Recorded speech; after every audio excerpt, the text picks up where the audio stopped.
जा रहे हैं। जो राम मंदिर कंस्ट्रक्शन कमेटी के चेयरमैन हैं, उन्होंने मुझे इंटरव्यू में कहा कि वहां पर कोई सुरक्षा apparatus was not in place. वो खुद कह रहे हैं कि फ्रिस्किंग नहीं हो रही थी, ट्रस्ट के लोग ऐसे घुसते हैं, ऐसे निकलते हैं, कोई उनकी चेकिंग नहीं करता, फ्रिस्किंग नहीं होती। साहब, ये कौन सी व्यवस्था चल रही थी? किसके शह पे चल रही थी? कैसे ये आरोप लगा? ये राम मंदिर है जिसके लिए लोगों ने पैसा दिया, ये किसी के जेब से नहीं बना है, लोगों ने पैसा दिया है। इशू सीरियस है ना अंजना जी? बिल्कुल मैं सहमत हूं, मैं भी इस बात को स्वीकार कर रहा हूं। यदि वहां पर कोई एडमिनिस्ट्रेशन फेल्योर है या वहां पर कोई फ्रिस्किंग हो रही है तो उसको सामने आना चाहिए।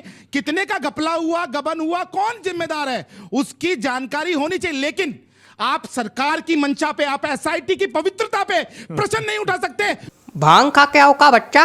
वो लोग जो 22 वकील खड़े करके भगवान रामलला विराजमान के अस्तित्व को ही नकारते हो, कोर्ट में खड़े होके आज वो राम जो है राम नामी ओढ़कर आ गए क्योंकि 2027 में चुनाव है।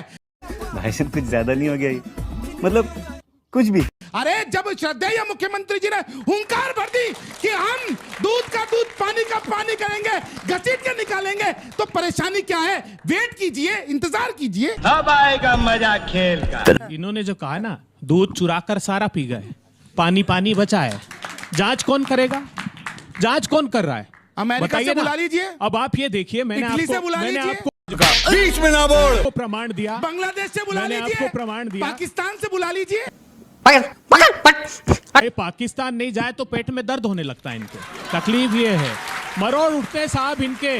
पाकिस्तान के बगैर इनकी बात अधूरी होती है। मैंने मर्यादा पुरुषोत्तम राम जी के संदर्भ में सीधा सा प्रश्न किया। हम लोगों ने पूछा कि साहब ये बताइए, आपने उसी व्यक्ति को जांच के दस्तावेज सौंप दिए जिस पर आज चले नपेंद्र मिश्र, सरयू को रक्त रंजित करने वाला वो आदमी है।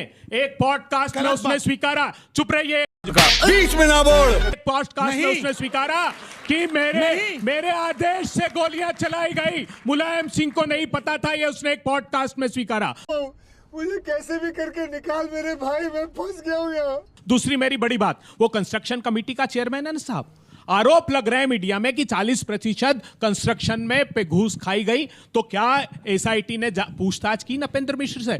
आपको जानकर आप हतप्रभ रह जाएंगे। केंद्र सरकार के एक सीनियर मोस्ट आईएएस ऑफिसर उस ट्रस्ट में है, स्टेट गवर्नमेंट का एक सीनियर आईएएस ऑफिसर उस ट्रस्ट में है। किसी एसआईटी के मेंबर ने उनसे पूछताछ की? इसका आंसर तो नहीं आता मुझे। क्यों पूछताछ नहीं की? अरे अखंड पाप में डूबे हुए हैं ये। मुझे बताइए, इस नोटिस को देने वाले आदमी का, वो अमेरिका से पढ़ के आया था, उसका पूरा इंटरव्यू है, गूगल पे जाकर देखिएगा, विश्व बंधु उपाध्याय का। उसने कहा अमेरिका से पढ़ाई की कि ताकि मैं भारत को सुधार सकूं, और इन दुष्ट लोगों ने भगवान के चंदे में चोरी के नोटिस को मुझे प्रताड़ना का एक तरीका निकाल लिया। मुझे सस्पेंड तक इन लोगों ने कराया। आज तक भी इस पर कोई कार्रवाई नहीं हुई। जानते हैं कहां है 1400 करोड़ रुपए? किसी को नहीं पता है। कौन है तुम पर? राम आंदोलन से लेके, राम मंदिर के निर्माण से लेके अब ये पाप कर रहे हैं। अरे इंडियन बुलियंस एसोसिएशन ने अपना स्टेटमेंट दिया, कहां है उनकी रसीद? अगर 200 किलो चांदी उन्होंने दी तो उनको रसीद तो देना चाहिए थी। कागभूषुंडी देने वाली भारद्वाज, वो मैडम कह रही है कि आज तक मुझे कोई रसीद, बार बार आग्रह करते रहे रसीद दीजिए। 3000 करोड़ रुपए नपेंद्र मिश्रा कह रहे हैं कि मंदिर के कंस्ट्रक्शन के लिए हमको मिले। हमने 1500 करोड़ रुपए का भुगतान कर दिया, 1800 करोड़ रुपए उसमें लगेंगे। बाकी के पैसे कहां हैं? हिसाब कौन देगा? हमको नहीं पता।